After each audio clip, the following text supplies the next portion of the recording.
Hello and welcome back to my channel. So today the technical test server for the new map and operators along with all the other patch notes for the new season has come out.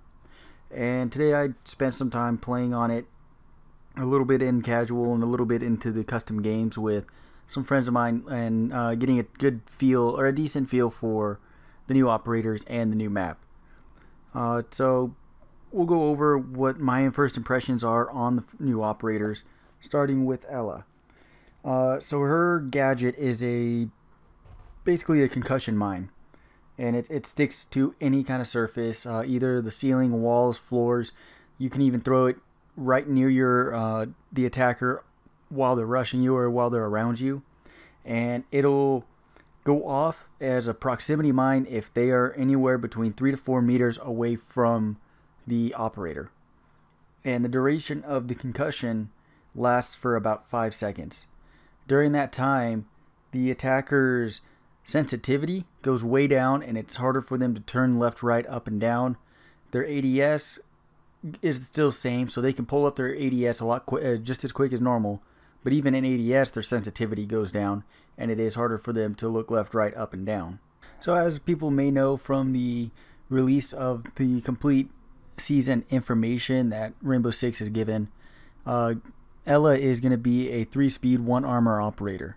She's going to have a submachine gun. It's going to be a 9mm, so it's not going to be that strong, but it has a 50 bullet magazine, and you can have one in the chamber equaling to 51 rounds.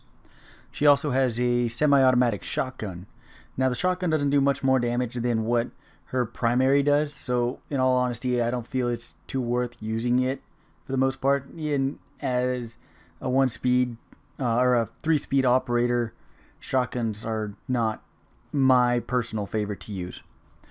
Her secondary weapon is called the RR-15, and as of right now this is the only pistol that has any sort of sight on it, and it's got the same frame as a reflex, but it's a red dot in the center instead of the regular triangle from a reflex. She'll be able to have one of the two different gadgets, one being barbed wire or the other being impact grenades. So with that, it really depended on user preference and how many barbed wires you guys need as a team, or whether or not you want to use impact grenades. She is a good operator from what I've been able to play. I love her weapon, the Scorpion Evo 3A1, which is the submachine gun. And it is great having a defending operator with so many rounds to use. It's almost like Jackal's PDW running around with the 51 rounds and really not even having to reload. But her weapons are pretty great, and along with her gadget, it can help her with roaming. It can help with stopping attackers from rushing the objective during late in the round or even early on if you place them in the right spots. So her overall is a really good operator, and I foresee her being used a lot in casual, ranked, and possibly even the pros. So I have a lot of hope for Ela and hope to see her improved along the way.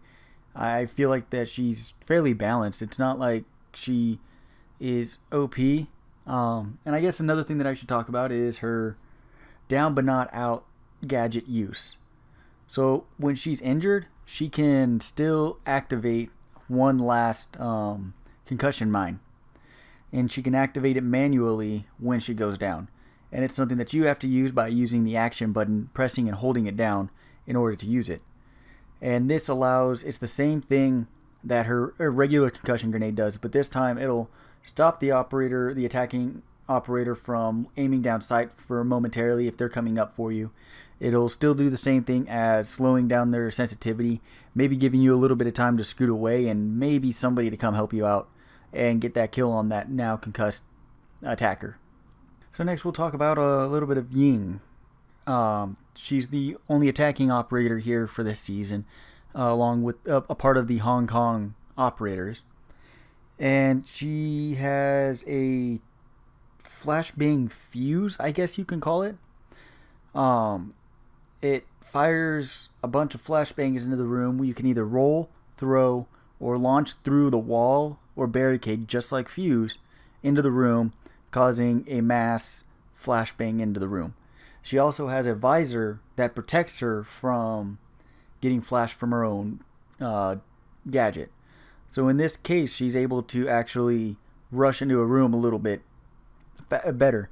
Say like for Ash, for instance, if you use her flashbang, you gotta wait till it actually goes off before you can go in. But with Ying, she can throw it in as it's going off, entering into a room. So we'll go over how the gadget is.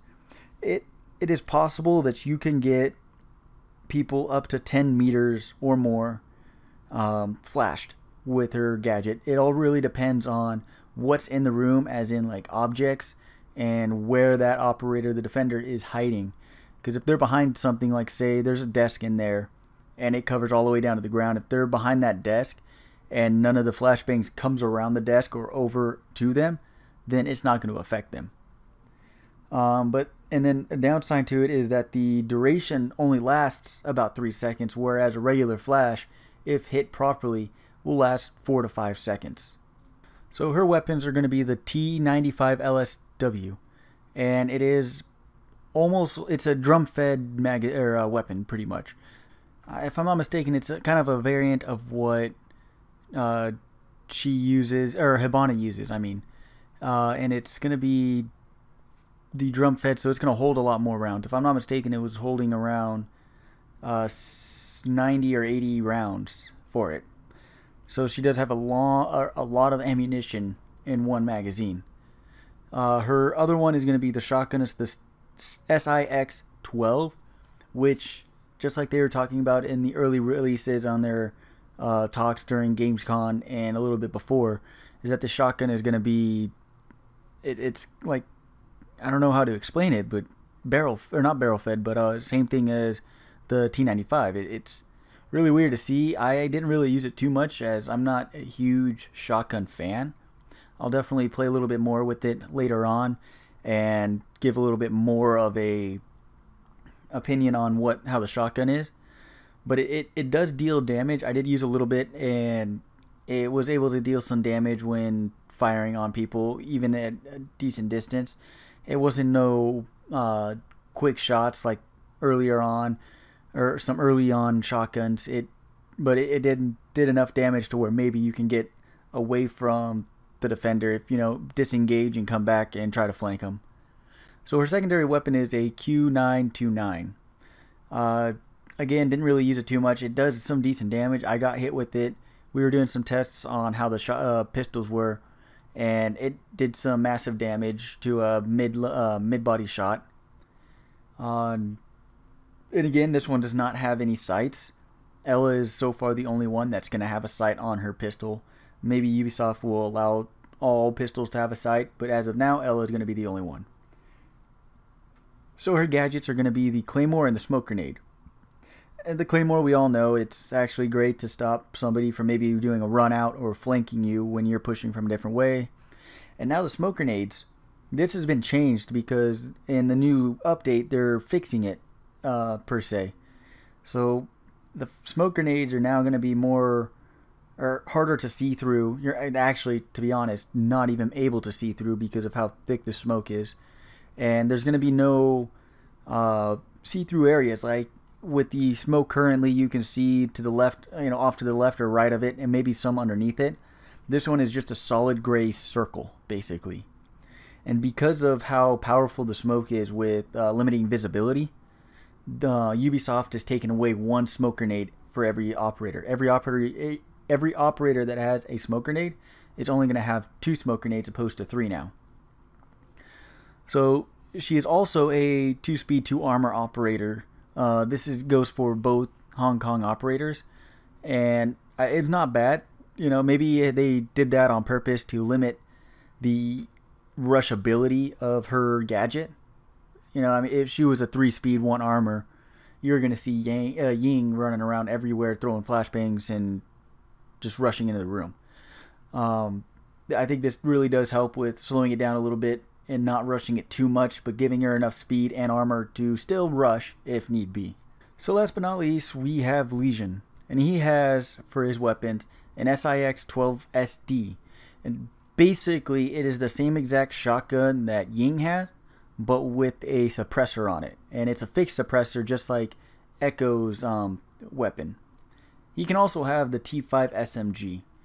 The SMG I prefer. Again, shotguns are not my forte, and it wasn't bad. I was able to get some kills on it. I was able to use it, and it's pretty accurate with the right attachments. And of course, his secondary is going to be the Q929. It's a good pistol to have. I actually enjoyed using it. I did have a couple pistol battles at the end of our tests when time was winding down. We would just run around and try to kill each other. And his gadgets he had are either the impact grenade or deployable shield. And this really goes into how your playstyle is. You know, obviously, impact grenades some people prefer over deployable shields. Deployable shields are nice to have for specific instances, whereas the same thing for the impact grenade. Maybe you're roaming with Legion and you want to, you know, make sure that there's a nice getaway hatch for you to get through, or an open wall somewhere. Maybe you want to open up your lines of fire and open up a wall or something. So it really depends on how your playstyle is. Going into his unique ability, these are called goo mines, and basically just like during last month in general, they were the leaks of what the operators were going to be. Dazzle and Caltrops were the names, or code names, quote unquote. And just like how Caltrops are placeable traps around the battlefield, exactly what these are. But with these, they're in a little electronic case that have a poisonous darts in them. And whenever an attacking operator lands on it, it causes an initial 10 damage and an additional 8 damage per 5 seconds until you take it out. So essentially, if an attacking operator does not take this gadget out of them, then they can get killed by it. If you don't take it out and there's other ones around there and you hit into those, you're taking an additional 10 damage on top of your 8 damage. So say that there's 4 around you and you take 1. So now you lose your 10 health plus your 8 per 5 seconds. And if you hit the other one, you're hitting another 10 plus your 8 damage 5 seconds. This gadget definitely is something that can halt a rush in general, because at that point you do not know if there's any others around. This gadget is very, very, very hard to see right now. It's more hidden than what an Echo drone is, really. If you see an Echo drone go up onto the roof, or you hear it and you look up, for the most part you're going to see the Echo drone. This is, if it's placed in the right spots, is almost invisible completely unless you are actually actively looking for it. And if you are doing that, then it's taking your eyes away from what possible defenders could be down the hall or in that room with you. So it's a very dangerous gadget for attackers and a very strong one for the defenders. Legion can have up to, from what I was hearing, 7 of them. I wasn't able to fully test that, but you start off with 1, and over time you gain more. By the end of the prep phase, you generally will have 2 of them if you haven't already thrown 1 out. So throughout the round, you can be throwing more and more out up until the cap of it, which I believe is 7 or 5 or so, something like that. So it's a very powerful and a very wide use gadget. It can be everywhere around the map if Legion is going around and doing so. So overall, my opinion on these 3 operators is that they're definitely going to change some of the meta. They're going to hopefully be used. I can see them being used a lot more in games opposed to some of the other DLC characters. Like for instance, Capitao isn't as chosen as people originally once thought. Definitely Ela and Ying, and honestly, with all their gadgets, they're all very useful gadgets, and I believe that they're all going to be used pretty actively. They may change how the game is played. Because of Legion and Ela's gadgets, though, Twitch and IQ are getting buffs. IQ definitely is getting a buff, and maybe you'll see Twitch used a lot more because her Twitch drone can destroy these gadgets. So it is possible that you'll see her and IQ working a little bit together on the defending or the attacking side and getting rid of these gadgets before they're teammates get hit into them. On the flip side, with that, Valkyrie is getting a buff or a nerf because IQ is going to be selected a lot more.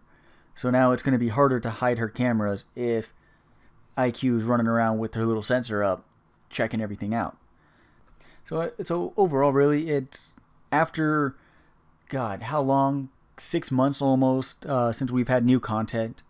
I'm actually really excited to see all this and see these operators being used once this season actually comes out on the 5th of September. I was super excited to even get to this technical test server.